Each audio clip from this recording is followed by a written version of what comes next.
There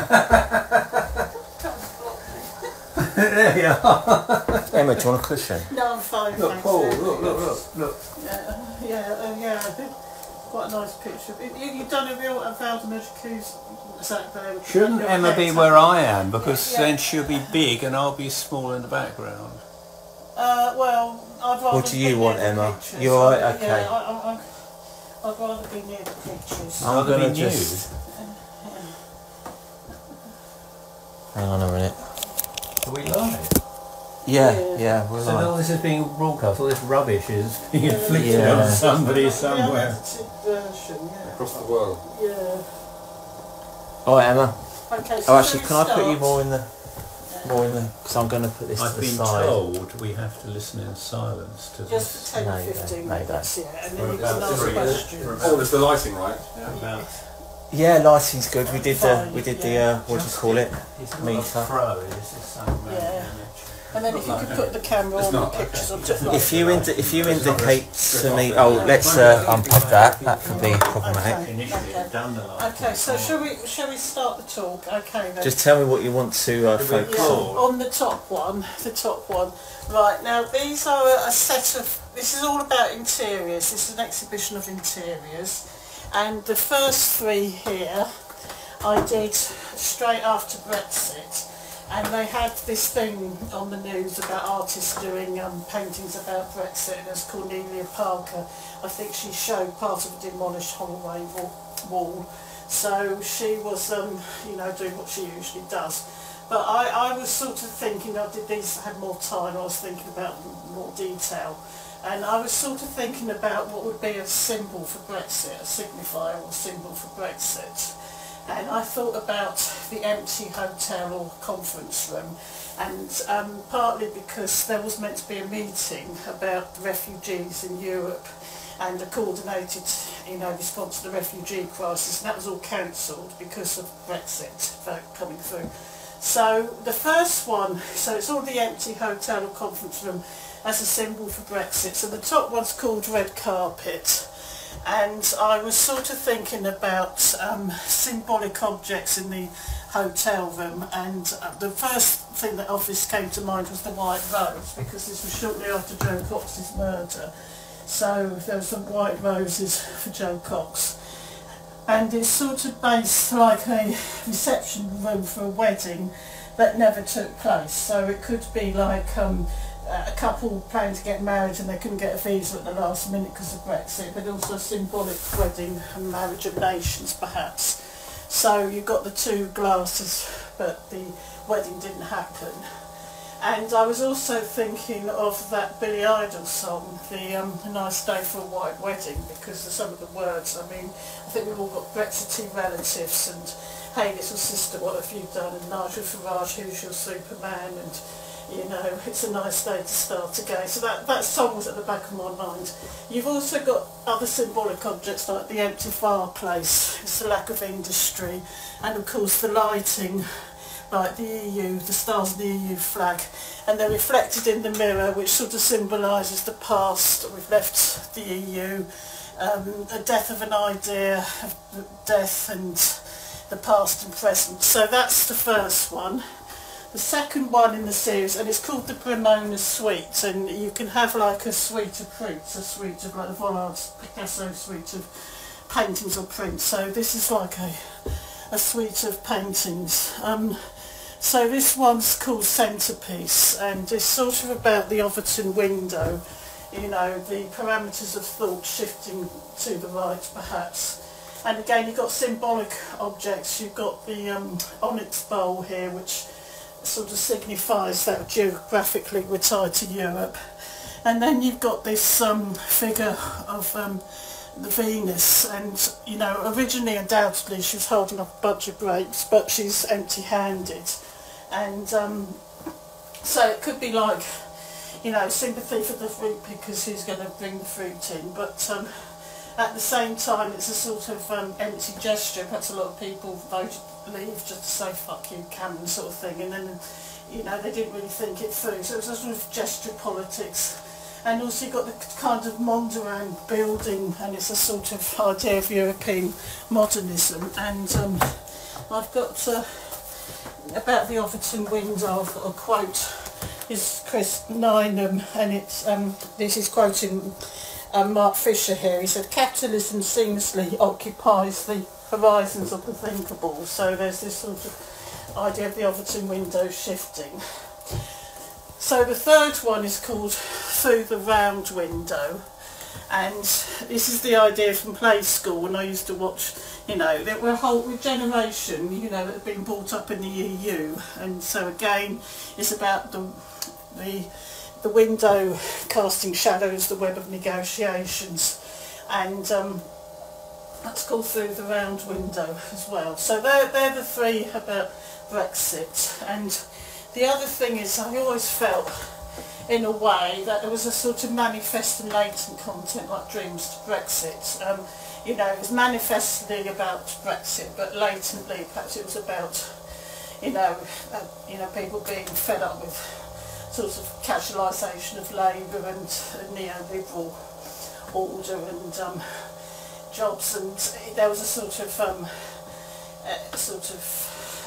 latent content, but nothing was actually said about Brexit itself, about jobs or pay or, you know, race to the bottom or trading standards. I felt, we discussed anything but Brexit really. And the other thing is that I was watching an old advert from the 70s about being in the EU, and there was this sort of housewife from the checkouts, and she was saying, oh, if we're in the EU, there's no tariff, we get free trade, and means more money in my purse at the grocery checkouts. And it was just an A to B to C argument about benefits of being in Europe, and what was deciding, and was it Harold Wilson at the time, he said the referendum, the last EU referendum, was decided by the price of butter. So there was this sort of, to me, there was this lack of discussion about bread and butter issues. So it's the empty hotel room and then filling it with sort of symbolic objects about the EU. So that's the first three set of paintings. This one, I'm getting on to more Ballardian landscapes now. This is called Mirror on the Wall, and it's about the floods, and the mirror is like the symbol of the sea and the muddy waters coming in and going up the banisters, but it was a photo from a newspaper, and the girl was smiling at the camera, and there's that sense of identity. I think she's sort of seeing herself as keep smiling through and keeping up some British bulldog spirit, smiling at the camera, trying to keep smiling, you know, even though her home's absolutely ruined. So that was that one. The other one is this one in this corner here. This is called Skypool, so it's not strictly an interior, but it's kind of straight from high rise. And then this one is, again, this is from a book by J.G. Ballard called Vermilion Sands. And I had some old sort of shells in the bathroom, and I just made a landscape out of it. But I really like flashy sci-fi illustration, but I really like the cover it's sort of very much in the book about the artist and the model or the muse. So there she is, and she's about to disrobe, but there's been a little drama between them perhaps, and I've got a sort of fossil screen, and so I liked the idea of sort of drama sort of pared down to, and it's existential drama.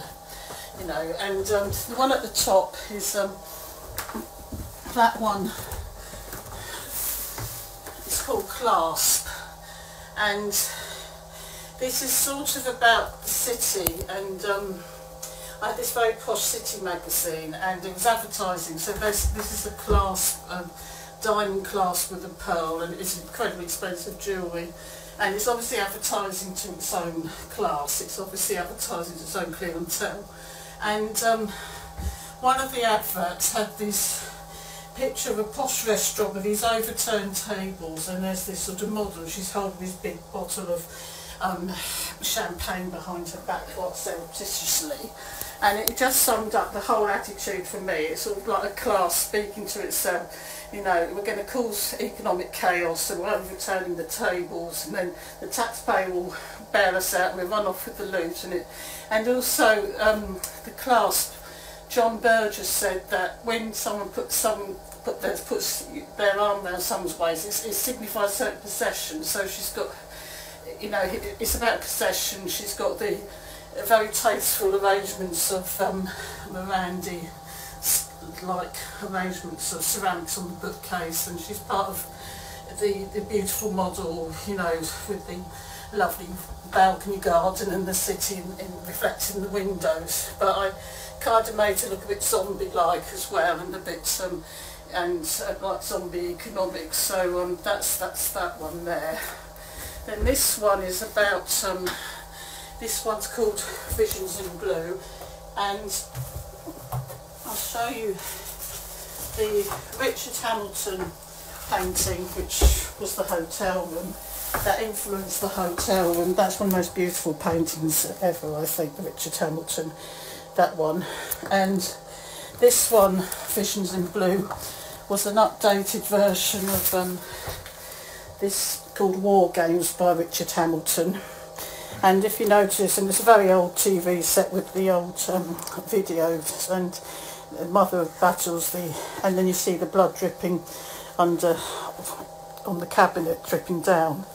So that was an updated version about Palestine, and you see the Israeli and Palestinian flags reflected in the table, and it's all about the kind of tasteful modernist interior and the scene of utter destruction on the screen, and it's about sort of taking on the ideas of remodernism and the modernist project and the illegal settlement building. And then you've got these ones, which again is come from adverts for furniture. One of them was how stable our tables are. They put all these wine glasses on, but to me that was a symbol in balance of, you know, ecological balance in the world, you know. And this one, Halo, was based on The Last Supper, and it's about a disengagement from politics, and I think there's empty chairs are like a presence and an absence, so there's a lack of leadership at the moment, lack of engagement, a lack of identification with the politicians. You know, the politicians just seem to be a class that just seems to speak to itself, and, you know, a sort of empty space, a vacuum in politics. So they're all the sort of pictures I've done so far. So that's all about interiors, different interiors. So that's my quick talk. Well done, Emma. Okay, thanks. Yeah. Did you want any questions? Any questions you want to ask? Yeah, any questions? What question do you want to ask, Justin? I haven't thought about the question yet. No. Just I'm ask waiting it. for a child. Yeah. Well, you I was wondering about scale. Are you ever interested in doing something super duper, so the kind of the vision can be, because there's a sort of wonderful delicacy and jewel-like quality to them, but one has to really investigate. But does that ever interest you? I mean, there's this whole thing trying to work big, but I haven't really got that much space to work in, and yeah, you could say they're like maquettes, really. I mean, I might do a larger version. I mean, the largest thing I did was a mural for a community centre, and that was quite a big space. And I once I do a small design, I can blow it up. I can do it large scale, but yeah, I have worked. That's the biggest size I've worked. Yeah. Yeah. But any other? You got your colour palette, which is very Pugmire. Yeah. Where's that come from? Well, I do loads of sketching outdoors, and I've spent quite a lot of time on colour, and I sort of have bands of colour, and I think about it in quite I'm very careful when I do my sketchbooks, so I work out the colour. I do several studies and work out the colours quite carefully, and the intensity of certain colours, secondary colours in the background, primary colours in the foreground, but you know, adding say 2 blues in one space and you know 2 browns in the background, and that, you know, I do have quite a, and I've done that over years and years of landscape painting. I just keep practicing and doing it. So. And that sort of purpley hue all your work's got, is that? Yeah, I sort of, I like light and reflections, and I like hopper a lot, Edgeworth hopper, so yeah, looking at the shadows and things, yeah. Yeah. No one would guess the story behind your work, would they? I mean, I wouldn't look at those and go, oh yeah, Brexit. Well, I was just thinking of a symbol for Brexit, almost like a meme for Brexit, and you know, I quite like the idea if anyone else wants to use it as a sort of the empty hotel room, and then fill it up with their own symbolic items. I like to think of, I mean, as I said, the obvious one originally was Jo Cox and the white roses for her, but the you know, the onyx bowl, anything you can make a symbol for Brexit out of, you know, or what your feelings about Brexit. But the other thing I wanted to say about that one, about the statuette here, because it's the type of statuette you get from going on holiday to Greece or somewhere, and it's called centrepiece. And if you're having a dinner party, you might like to show your guests it. You say, oh, we've been to Greece and this is what I got, and you want to show that you're sort of travelled and cultured and European. But now perhaps people wouldn't do that because of all this whole, you know, you mustn't be part of this liberal metropolitan elite or whatever. So there's this sense of identity, you know, that's something that you might have as a bit of a status symbol in the 70s, you know, you've gone on a package holiday and, you know, you're showing your photos off at the dinner party, and what even that's quite a touristy item, you know. But, you know, you want to show you're travelled, and but now you've got a different sense of, you know, you've got, you know, there's this sort of sense of identity politics with it, yeah. I mean, how you might feel about being European. Okay, cool. Yeah, anything I else? was gonna, what you said was exactly what I was thinking. Oh, right. Because obviously, Emma, you have a lot of thought Yeah, that you put into your paintings, yeah, and you've explained all that. yeah, Well, there's 2 things. First of all, well, with one exception, the one up there yeah. does actually contain in the painting stimulus to focus our minds on the subject you want us to think about. Yes, yeah, I Because mean, you've got those images there. Yeah. So, obviously, yeah, it's about that conflict, yeah, yeah. Palestinian and Israel. Yes, yeah. So we're going to think about that. Yeah, But the other ones, there's nothing in them that would make us think about the EU unless you'd explained that. And in fact, even though you have explained it, I'm still not thinking about the EU. Yeah, yeah. I'm thinking about this on the right with these empty chairs up there. yeah, All these empty chairs, yeah, that one. To me, I mean, it does have some of the qualities of Hopper, who portrayed these kind of sort of quiet, somewhat meaningless, bleak yeah, interiors, They're people very having a evocative. coffee Yeah, in the middle of exactly. nowhere. yeah, yeah. And it has some of that feeling to me. And to me it seems not political but psychological. Well, I think, well, actually that's what I was trying to say, really, because when I said it is psychological in a funny way. Yeah, but you because, linked it with the EU. Yes, but I was trying to say, I felt at the time, you know, in Night Dreams, thinking of a symbol for Brexit, the empty hotel room, but it was, because it all became so much about identity politics, and also the fact that, as I said, there's almost like a manifestly was about Brexit, but there was a latent content. Yeah, but you'll keep on saying Brexit, but I don't get any Brexit there at all. Well, you don't. Well, I get fine. the psychological. Well, so, that's right. I mean, people react to it differently. yeah. So what I'm asking you is, how important is it that people get what you're thinking about it, or if they Well, don't get that and there's no EU link for me, does that matter to you? Do you think? No, not that much, but I would say that if I was exhibiting, I'm exhibiting it. I'm calling it the Bramona Suite, so that is linking it to Brexit. The so what suite? The Bramona Suite. What's Bramona? Well, they said people were moaning about the vote and vote leaving. Oh, Ramona. Ramonas, or they were called Ramonas or whatever.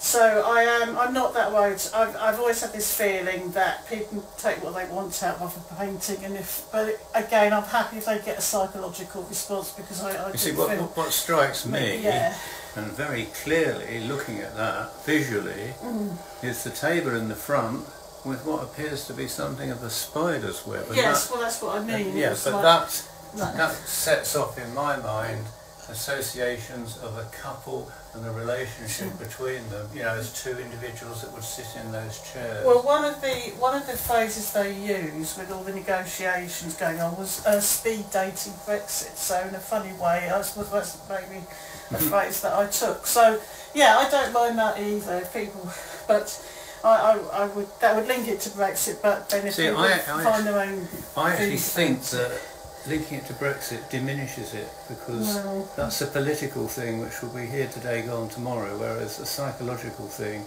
relationships will endure for centuries and will still become fascinating. Well, fine, if people... That's just my response. Yeah, I mean, if people... I did it as a reaction to a specific event, but if people, it can become something more than you initially intended, can't it? And then actually I would say that in this case I was thinking of it in terms of symbolic objects and even a psychological reaction, because I felt the last thing we talked about was actually Brexit, you know, so throughout the debate. I mean, it's almost like that Brexit has become a catalyst. Yeah.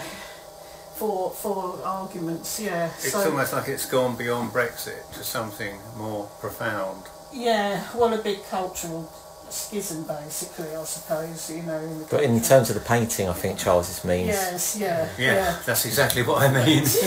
And what I'm finding, one thing that's in common with all of them, is that there's sort of two worlds going on, where you have a sort of foreground of an interior, but you've always got a kind of window onto another world, and it's interesting looking through those windows. As you say, you were looking through the round window with your play school days, but when you see these two on the left, and then the background there, it's quite English pastoral that you're looking into, very idyllic and something quite beautiful and kind of Samuel Palmer-esque in a way. Yeah, but and is that for you? Is that a kind of I was partly joyful a little place, bit, yes. I was partly thinking about it, but I have my own personal symbolism. I mean, in my paintings, I really do. I mean, a lot of the surrealists use very personal symbolism in their work, and there was their own associations, and in their work, and in a way, and you see, with that one, it had to be very specific about, you know, the Israeli-Palestinian flag. It had to be something that we don't get, but the personal symbolism is quite. I mean, the surrealists, I like them because they were quite funny and satirical with their personal symbolism as certainly well. You've got this sort of Paul Nash thing going on with that sort of setting sun, haven't you? Yes, very English surrealist motif. Yeah, I do like that, because there was a certain irreverence in what they did there, and it was quite humorous as well. And the fact you go through the day and you're hearing all this news, and then you remember something completely different about it. You know, it's about the day. What you remember, some the thing about dreams is that they take something very sort of what seems insignificant, and then it's probably your mind just going over stuff, all the information you get throughout the day. But that becomes the signifier, that becomes the important thing. I'm quite interested in dreams and surrealism, and I think it, you know, making a symbol out of it, a psychological. If you find that psychologically quite penetrating, I'm quite pleased about that. You know. I do, yeah. Yeah. Because it's quite striking. Chairs recur, groups of chairs, no one in them, and it's almost like the chairs become surreal people. Yeah, exactly. With attitudes, and especially that one, like looking in different directions, talking to each other. That's the effect I wanted, especially with that one, because it's halo lighting, so it's an advert for lighting called Halo Light, and it is based on The Last Supper. I was thinking of the ones to the right of it. Yeah. With those chairs. They're almost like talking to each other. Yeah. Interacting as social chairs. But they're a class that's completely disengaged from the rest of us. There's this disengagement now and this apathy and this towards politics, I think, and so it's political in that respect. But you see, to me, there's no politics at all. well, that's fine if there's none for you there. But there is psychology, yes. there is humanity, yeah, there's symbolism, there's evocation, there's atmosphere. yeah, that's what I want to get really. Yes, It's yeah. almost like going into a dream world. Yeah. Would you say it's like going into a dream Well, world? I'm very interested in dreams and that sort of thing. Yeah, I mean, it's not really the world we look at outside us. yeah. Well, it's interesting, in that window you've got the archway tower or some sort of very kind of cruel tower block. I mean, you say you've got Fiat Mondrian over there, but it has that sort of inner city thing. Yeah. Did you grow up in the countryside? Is that your... I did. I tended to grow up around Cambridge, yeah, so it's quite fenland, yeah, it's quite country. But the thing is, it's the European modernist project, and you know, European modernism. I mean, I'm just wondering whether your ideas, you ought to make them a little bit more obvious if you want those to come across, like you have in that one, because it does come across in that. Yeah. Because you've pointed out, you know, we have to take notice of those symbols you've included. Yes, yeah. Whereas though you don't include... I don't really mind if somebody looks at my pictures and say that's a nice picture and they get something else from it and they like looking at it. I'm not that worried about, you know, if they want to read up what I know. You can end up compromising a painting for the sake of something lesser, can't you? Yeah. Well, I don't think they does it in that one. I don't mind what people... No, it doesn't necessarily compromise it, but I mean, if she was to start making decisions because she wants to get an idea across, which might be harmful aesthetically. Well, yeah, but you did that you have to exercise that judgment, don't you? Yeah. Yeah. I mean, I don't like... I mean, the difference between is a propaganda picture and a painting is that I don't necessarily want to do propaganda pictures. I like to do sort of quite political works, but in a sort of disguised or sort of choose type of way. And frankly, if some people look at it and don't get anything political from the film, it's evocative nonetheless. Then that's fine by me. I think what you just said is a really important statement of how you see your work.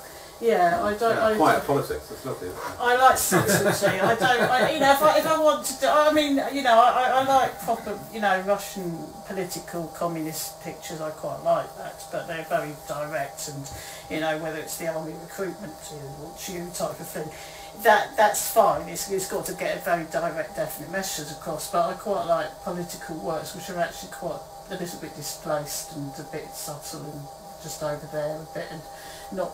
You know, people can say what they want from it, and then it has a, you know, and then, you know, I like that. I don't necessarily want to sort of say this is about this, and you know, people take. I like a certain amount of subtlety. I mean, the ones where you don't paint, you know, like you do the cutout up here. Yeah. Is that because you can't be bothered, or? Well, no, I did paint it underneath, and I stuck it on top. So if it falls off, you'll have it painted underneath. Right. I paint it. But why stick it on top? I just like the bit of collage. Right. Yeah, I like the bit of collage, and it comes out at you, and it comes out a bit more strong, a bit more realistic. Yeah. But yeah. But if it falls off and the glue wears out, it's still there. I'll paint it underneath first. But I'll do that. Yeah. Okay, I'll start the video, shall I? Okay. Great. Yeah. Share.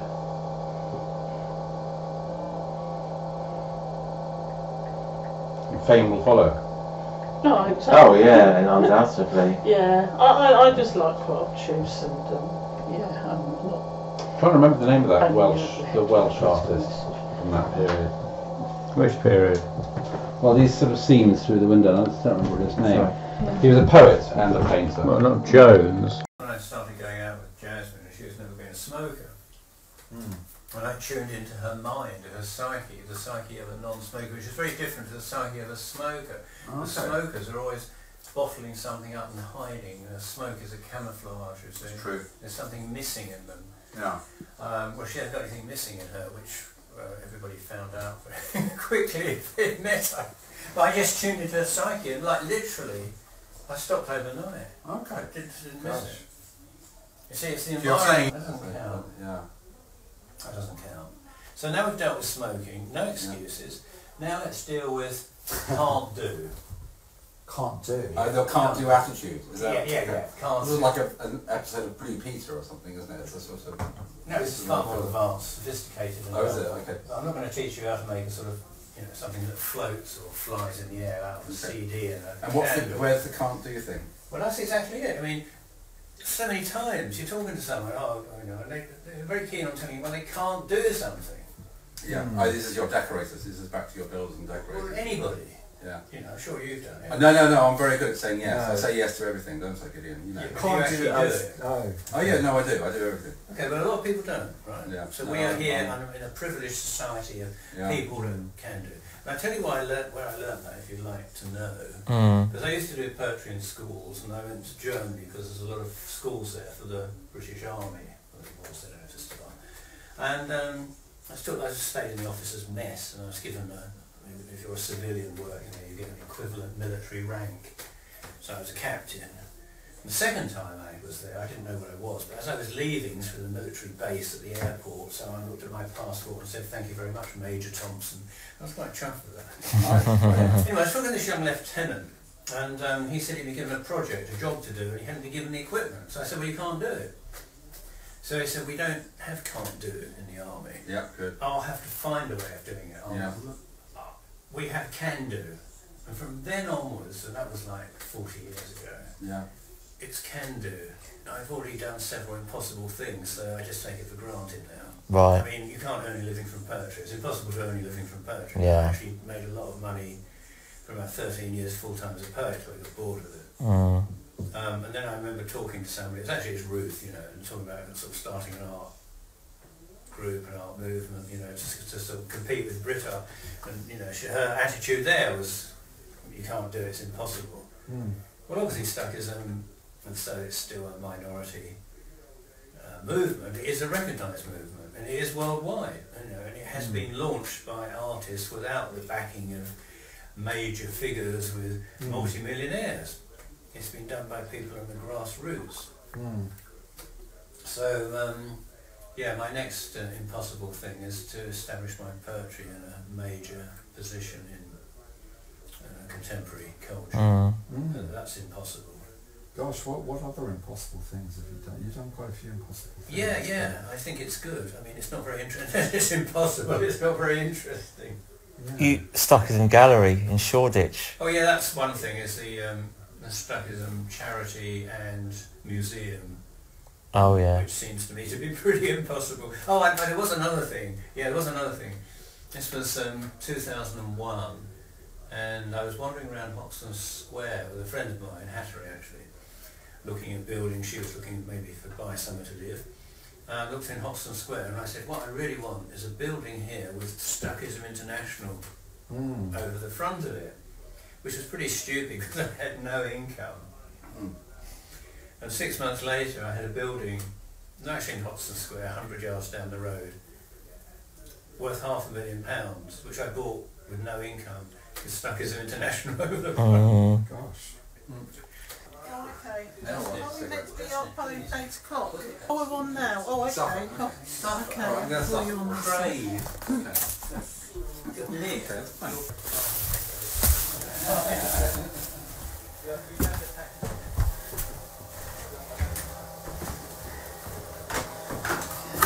Right, we've got 2 chairs. Yeah.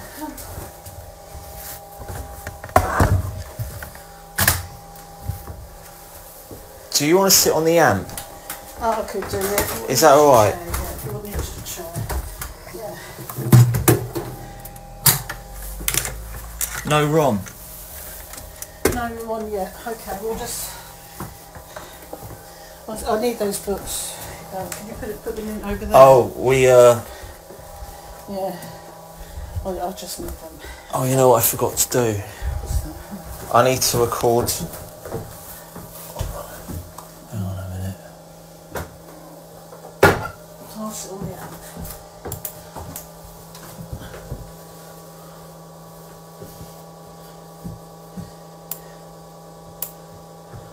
Do you want to see yourself? Not particularly. I'm not Alright. I'd rather not. But what I would like is that when I talk, perhaps you could actually show the pictures that I'm talking about more, you know, in the background. Alright. With the camera with me, you know. Yeah. Okay. Well, actually, I should put you to the side then, so I can squeeze. Yeah, a bit, yeah. That's it, yeah. And then when you come up... Oh no, that's better, because then I've got your other Yeah, paintings when in. I'm pointing out the pictures, just come up and just look at the pictures with me here with the camera, so a good focus on the picture I'm talking about, that'd be great. And so I want you... Yeah.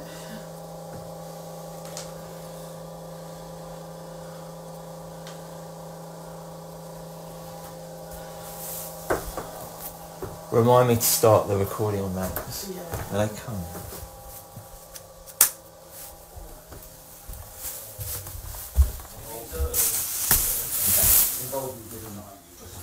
Yeah. Why don't you just say a performer? Why was that? He's using all this art jargon that nobody understands. What's the word? Performative. That's alright. Yeah, mean? of action. You don't know, do you? Yeah, no, so it's an action for an audience, isn't it? If you're performative. Yeah, or a If surgeon. you're- A surgeon. Can No, do that's if you're performative Oh, is it? Oh, now I don't know. I thought performative was you're doing something, not just like, you know, reading newspaper. You're doing it as something to be watched. action. There you go. Yeah, No. but you're wrong. No, but I'm wrong if it's the surgeon performative. Mind you, they're So, pretty I much dunno. drama queens, aren't they? So, Surgeons are. I mean, they do the cryptic crossword at the same time, don't they? Sort of thing. yes, I was told about one surgeon when I worked in the hospital who got frustrated and threw a scalpel at the wall. Really? Yeah. Emma's waiting. Yeah. Shall we go through? Oh, we can go through now. It's a bit of an obstacle course. So just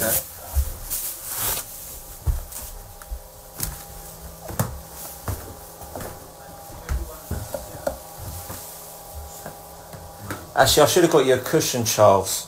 Why? For his hemorrhoid. Because everyone, I don't have a chair. Emma's got the amp. There's two fold-ups, and there's this I one. like the way the young people sit down and let the old man Well, I stand. thought. I thought that was. I feel like a kid. How old are you? 30, I suppose. Yeah. Yeah, Gideon. I was thinking you at the front, Charles. So I Yeah, thought, interaction with Emma already. but I'll get you a cushion. I'll get you a I don't cushion. really want to hear about that. Okay. Fair enough.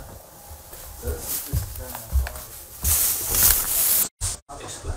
You can do whatever you want. They are, Charles. No, what I mean is how can I put it on my I own? don't want it. Thanks, very kind of you. How can I transfer it to, how can I... Why did you think I had hemorrhoids? No, I didn't. I just thought you'd want the thing. Oh, but now what's happening is you're in front of the camera that's on Emma. Good.